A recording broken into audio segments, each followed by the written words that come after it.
Bueno, hoy lo que quiero hacer es hablar un poco sobre el Barón de Haussmann y la ruina, desde la perspectiva de Benjamin, pensando y partiendo de la premisa de que ustedes han leído los poemas, que vieron los enlaces que les envié con un par de conferencias sobre el mismo tema. Así que lo que trataré de hacer es eh, resumir algunos asuntos que me parece pertinentes y después hablaré sobre algunos de los poemas en específico.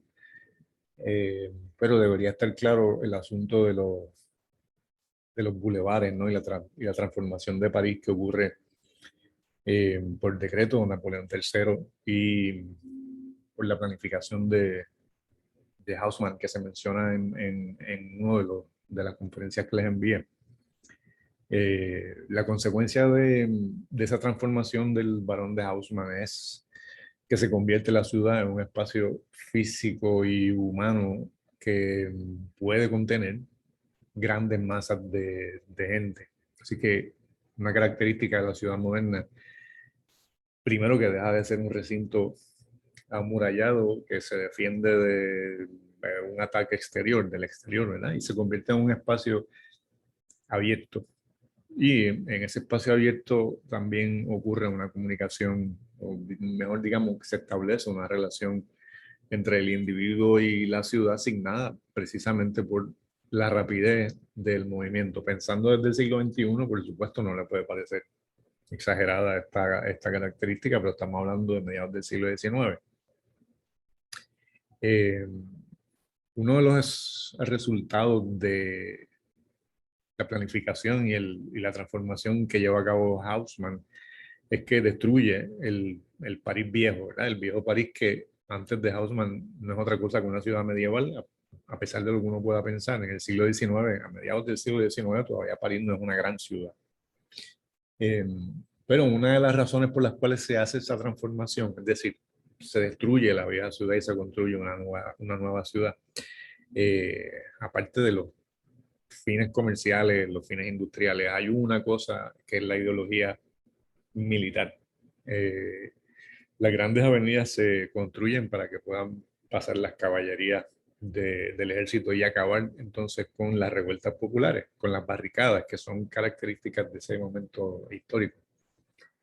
Eh, y en ese sentido, pues, aparte de, como les decía, ¿no? Aparte de la cuestión comercial, industrial, hay una ideología militarista y una ideología que está relacionada con el orden, con mantener el orden. Así que la ciudad moderna destruye en cierto modo, eso lo dice entre otros Marshall Berman, destruye el espacio entre lo privado y lo público, pero el Estado sigue ahí como una fuerza fundamental, ¿verdad? Que organiza todo ese nuevo movimiento.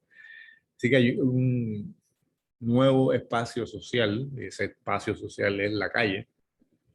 Eh, y en la calle es que el hablante lírico, digamos, ese personaje que construye Baudelaire, que habla en sus poemas, está ubicado ahí en esa calle. Eh, Sin embargo, esa voz que construye Baudelaire es una voz solitaria, no es que simpatice necesariamente con la muchedumbre, más bien está ubicado entre la muchedumbre, pero desde su soledad, desde su individualidad.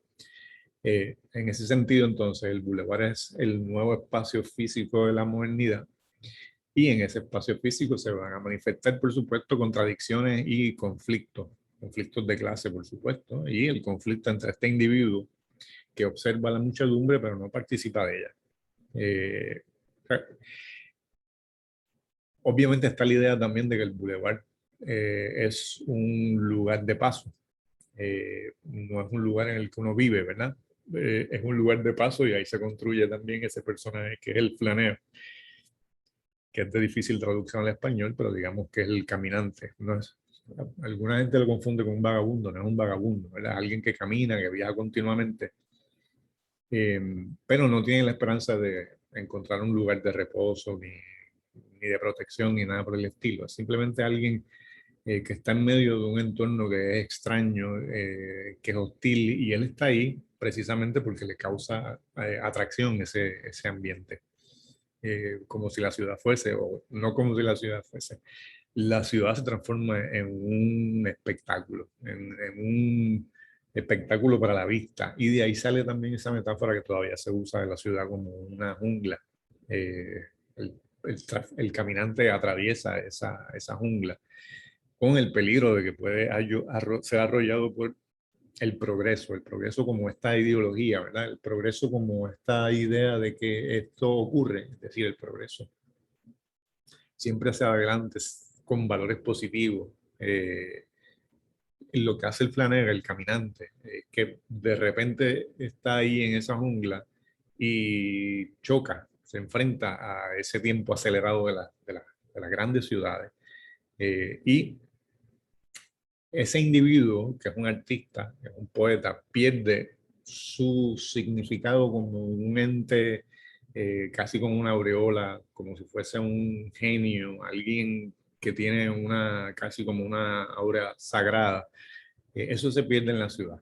Es como decir que se pierde la inocencia y la transparencia en la ciudad. De hecho, en algunos poemas de Baudelaire se habla de la pérdida de la aureola, de la pérdida de esa distinción que tiene el artista o el poeta. El fango es un símbolo de eso, ¿no? De ese anonimato.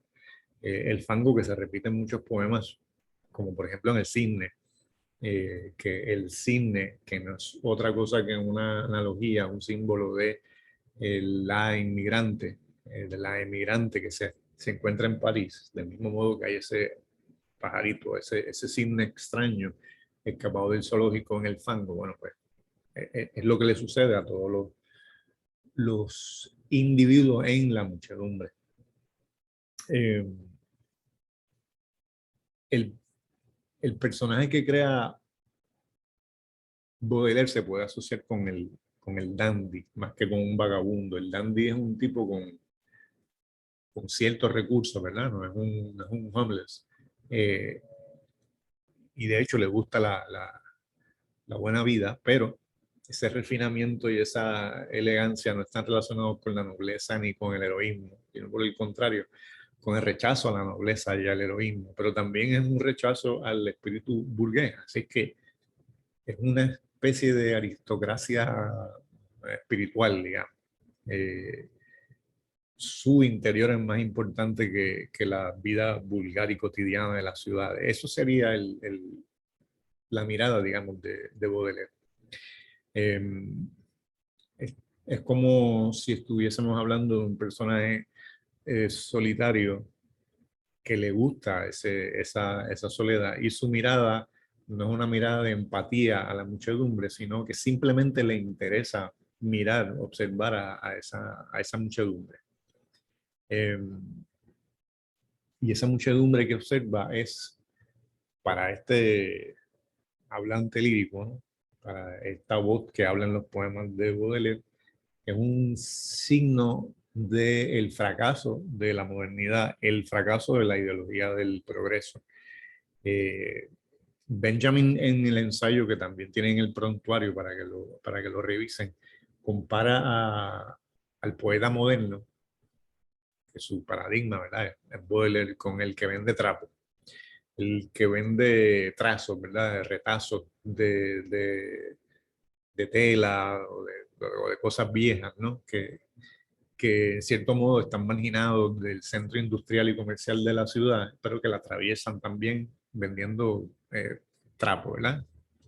Eh, y es ahí que Baudelaire encuentra la belleza. La belleza de la ciudad no es ni eterna ni es inmutable, sino que por el contrario, es la belleza fragmentada y la belleza fugaz lo que le interesa a Baudelaire. Y son esos personajes que representan ese fracaso de la idea de la modernidad, lo que le interesa a este escritor y que por eso le interesan tanto a Benjamin. Así que es una mirada compleja, porque es que no le interesa demasiado el burgués acomodado, lo que le interesa es la pobreza y la marginación, que son verdades contradictorias, modos contradictorios de experimentar la vida moderna. Y esa complejidad es lo que le interesa a Baudelaire. De nuevo, es el símbolo o más bien la sustancia que le permite de manera intuitiva pensar en el fracaso del progreso, en el fracaso de la ciudad moderna. Benjamin escribe sobre eso 50 años después, un poquito más de 50 años después, porque le interesa precisamente esa intuición que tiene Baudelaire. Es la misma intuición que tiene Benjamin en esas primeras 3 décadas del siglo pasado, del siglo XX. Es la misma intuición, es la realidad del mal. Lo que ve Benjamin en Baudelaire es precisamente como él intuye esa separación entre ricos y pobres, entre los poseedores y los desposeídos, entre la ideología del progreso, que objetivamente hablando no tiene mucho sentido, ¿verdad? Eso de que el desarrollo siempre es lineal, hacia el frente, con valores positivos. Pues para Benjamin no tiene mucho sentido. Y si vemos la biografía de Benjamin, primeras 3 décadas del siglo pasado, ya Benjamin intuye el surgimiento, por ejemplo, de los grandes conflictos en Europa y en el mundo, pero sobre todo en Europa, que no es otra cosa que el surgimiento del nazismo. Para Benjamin, Hitler es una de esos ejemplos del fracaso de la modernidad.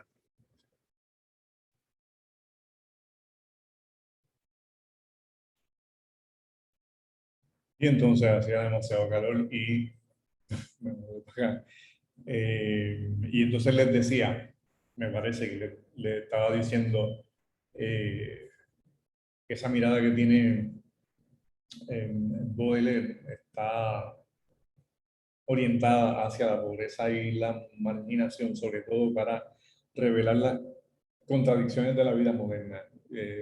Baudelaire, vuelvo y digo, ¿no? El hablante lírico en la poesía de Baudelaire, los cuadros parisinos, no es que establece una relación empática con la pobreza y con estos personajes, las viejecitas, los viejitos, el ciego, la prostituta. No es que establece una relación empática, es simplemente que la pobreza y la marginación me revelan la contradicción de la vida moderna, el fracaso de la vida moderna. Y como les decía, medio siglo después, un poco más de medio siglo después, a Benjamin le interesa Baudelaire precisamente como ese primer poeta de la modernidad que ya intuye el fracaso de esa ideología, sobre todo esa ideología del progreso. Eh, y como les decía, pues entonces Benjamin entiende la importancia de Baudelaire precisamente porque Benjamin está viviendo en esas primeras 3 décadas del siglo pasado un proceso en el cual es evidente el fracaso del proyecto moderno, del proyecto o de la ideología del progreso y el fracaso brutal del capitalismo, ¿verdad? En el 29 ocurre la caída de la bolsa de valores, se inicia la Gran Depresión y además en Alemania, de donde es oriundo Benjamin, ocurre el ascenso del fascismo con Hitler, ¿verdad? Con el partido nazi. Entonces, eso más o menos explica un poco por qué a Benjamin le parece tan importante Baudelaire, ¿verdad? Eh, Porque Baudelaire ve en la modernidad, entre otras cosas, ¿verdad? Esa experiencia de la ciudad destruye la imagen ideal que el hombre tiene de sí mismo, que el artista tiene de sí mismo, que los poetas, los pensadores tienen de sí mismo, ¿verdad? Tiene una experiencia de alteridad, la ciudad provee una experiencia de alteridad que no existía antes. Eh, y que algunos pensadores, justo en esa época y años posteriores, pero podríamos mencionar a varios autores como George Simmel, que habla precisamente sobre el efecto que tiene la ciudad en la vida mental, o el propio Sigmund Freud, que habla de los efectos que tiene casi el movimiento neurótico, la velocidad, la cantidad de señas que uno tiene que recibir en la ciudad. Así que Freud, entre otros, George Simmel y Sigmund Freud, también trabajan con la parte inconsciente del hombre que cuando digo el hombre digo la mujer, perdónenme, no inventé yo el lenguaje, ¿verdad? Y ahí están presentes en ese relativo caos de la ciudad, los asuntos relacionados con los sueños y con los deseos más ocultos. Esas primeras 3 décadas del siglo XX que vive Benjamin son excepcionales. Ahí también esas primeras 3 décadas del siglo XX se cohesiona mucho más el cine, y ahí la primera película sobre un asesino en serie en la ciudad es una película alemana de donde es oriundo Benjamin. Así que la mirada que da Benjamin de Baudelaire es porque hay una afinidad y una intuición brutal en Baudelaire, que Benjamin participa de un proceso muy similar en esas primeras 3 décadas del siglo pasado. Bueno, no solamente a nivel de la psique, el mundo interior, si se quiere, sino que más o menos contemporáneo de Baudelaire también es la aparición de un libro que es un clásico, ¿verdad? El manifiesto de Carlos Marx, porque la ciudad es, digamos, hija de la burguesía, eh, y a la misma vez está allí el germen de su fracaso.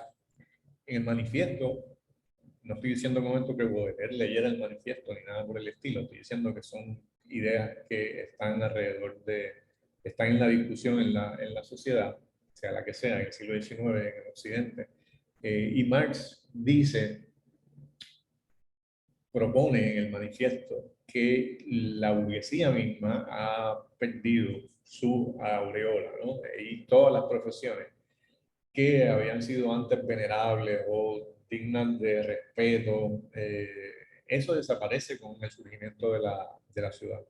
La burguesía, que es la que crea la ciudad, es la clase que despoja a esas profesiones del respeto. En cierto modo uno podría decir, bueno, eso es beneficioso. No necesariamente, ¿verdad? El médico, el jurisconsulto, el sacerdote, el poeta, los sabios, se convierten en el cambio, digamos, de ese mundo antiguo a el mundo moderno, en asalariados. Por lo tanto, no tienen ninguna distinción con respecto a otros asalariados. Eh, pero ahí mismo está el germen de la destrucción que ve Baudelaire. ¿Por qué? Bueno, porque no todo el mundo se puede integrar al proceso de producción. No todo el mundo se puede integrar a esta idea de una ciudad ordenada de manera perfecta, en la que caben los ejércitos y las caballerías para acabar con las barricadas, ¿no? Y con las protestas. Así que en primera instancia parecería que la ciudad entonces no le pertenece únicamente a los vencedores, eh, a los que tienen buena fortuna, sino también a los vencidos y a los desheredados, y eso suena, parece como muy democrático. Pero lo cierto es que no, que los vencidos y los desheredados no tienen ahí ninguna opción de recuperarse. Están sumidos, ¿verdad? En esta situación que es insuperable, y eso lo ve Baudelaire y lo inserta, ¿verdad? En su creación. Porque dejó de ser venerable el poeta lo que hace es que desciende a la ciudad y se corre el riesgo de perder su prestigio, y a veces hasta su propia vida, ¿verdad? En esa vida moderna, que no es un viaje muy heroico, que digamos, ¿verdad? El flaneur, el caminante, está por ahí en el mundo exterior, sin distinción entre lo que es público y lo privado, y ya tiene la intuición de que eso no es heroico, sino peligroso, ¿verdad?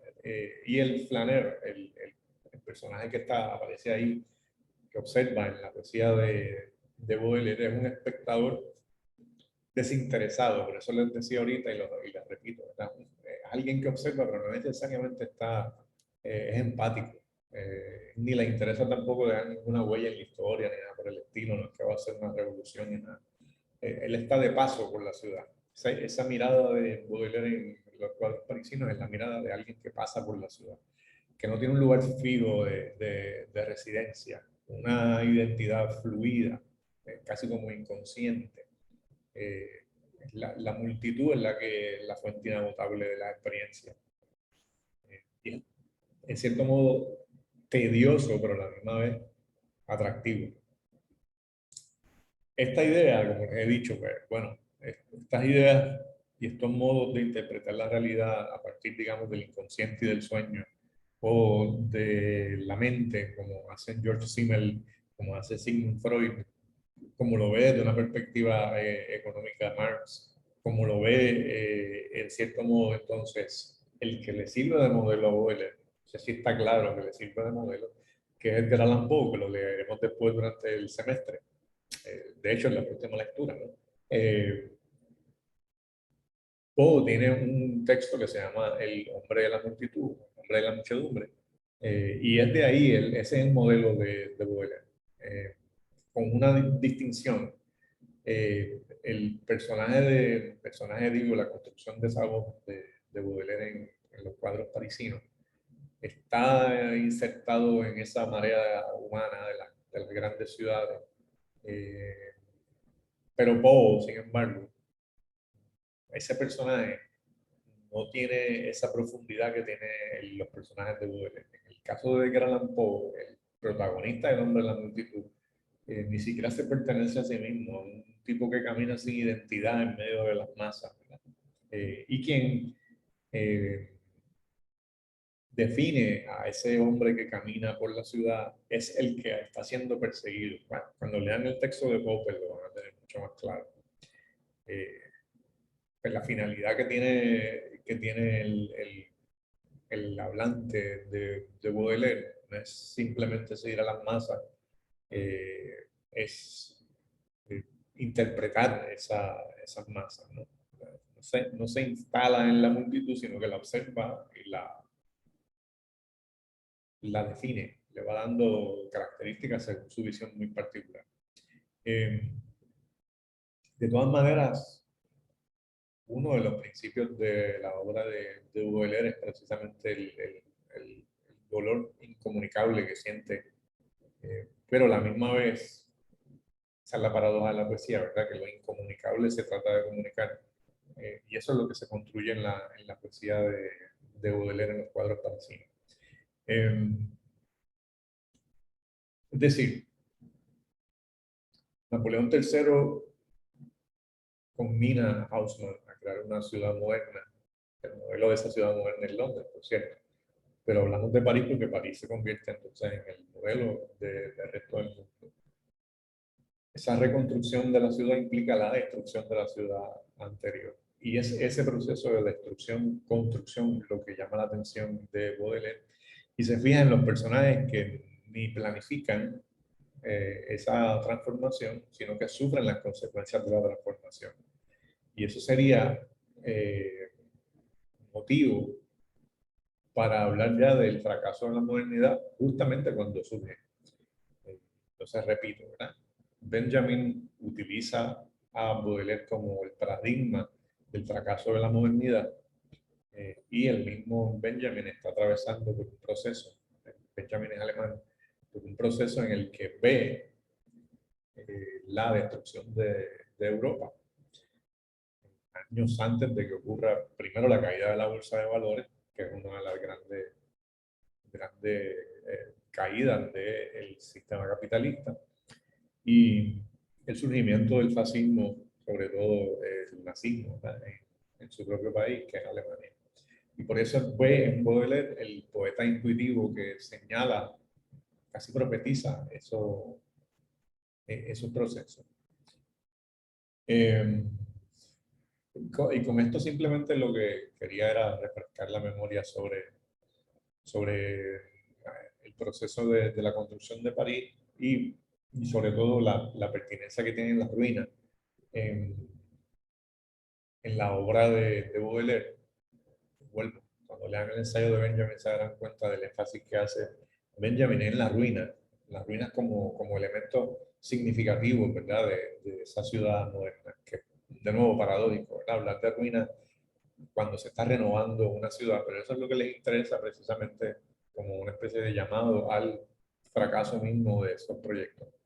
Eh, es interesante porque Benjamin habla de las ruinas, se interesa por las ruinas, y es en Alemania también que un arquitecto, eh, Gottfried Semper, elabora un concepto que es el valor económico de la ruina. El valor de la ruina implica para este arquitecto Semper que cuando se construye una obra, se construye de modo que cuando se arruine, que cuando se transforme en ruinas en el futuro, pues entonces quien observa las ruinas sea capaz de pensar en la grandeza de esa construcción. Es algo realmente casi como absurdo, ¿no? Voy a construir una obra arquitectónica de modo que cuando se convierta en una ruina, la gente que vea esa ruina se admire de la grandeza de esa construcción. Pues eso es intuición que tuvo Baudelaire, eh, es intuición fuerte, ideológica de Semper, y lo ve también Benjamin en su ensayo. Esto parece pura teoría, pero no es pura teoría. De hecho, el arquitecto favorito de Hitler, de nuevo, vamos a hablar de las primeras 3, 4 décadas del siglo pasado, Albert Speer, tenía como su método crear grandes obras, enormes obras, que de hecho muchas de ellas no se pudieron construir porque no había materiales en la época que sostuvieran la magnitud de las obras que pensaba construir Albert Speer, para evidenciar la grandeza del Tercer Reich, del nazismo. Todo ese proceso, esos son proyectos de modernidad, esos son proyectos de grandes ciudades que tienen en sí mismo, en su origen, la semilla, ¿verdad?, del fracaso. El fracaso de la modernidad para Baudelaire es un fracaso relativo, ¿verdad? París se convirtió en una ciudad moderna que sirvió de modelo para el resto de las ciudades de Occidente. Pero en el caso de Benjamin, de los primeros 3 años y la creación de estas grandes ciudades en Alemania, pues un fracaso estrepitoso para bien de la humanidad. Bien, con esto que les he hablado en el día de hoy, los invito a terminar de leer los poemas de la ciudad de la ciudad de París, presentada ahí en los cuadros parisinos de Baudelaire. Eh, Les voy a enviar otro video en el que analizo un par de poemas de los cuadros parisinos. Lo voy a hacer ahora junto con este. Y entonces, de este modo, el martes me parece que tenemos material suficiente como para escucharlo a ustedes hablando sobre la poesía de Baudelaire, y así yo hago silencio y lo escucho hablando sobre Baudelaire. Nos vemos el martes 12 de octubre, me parece. Saludos.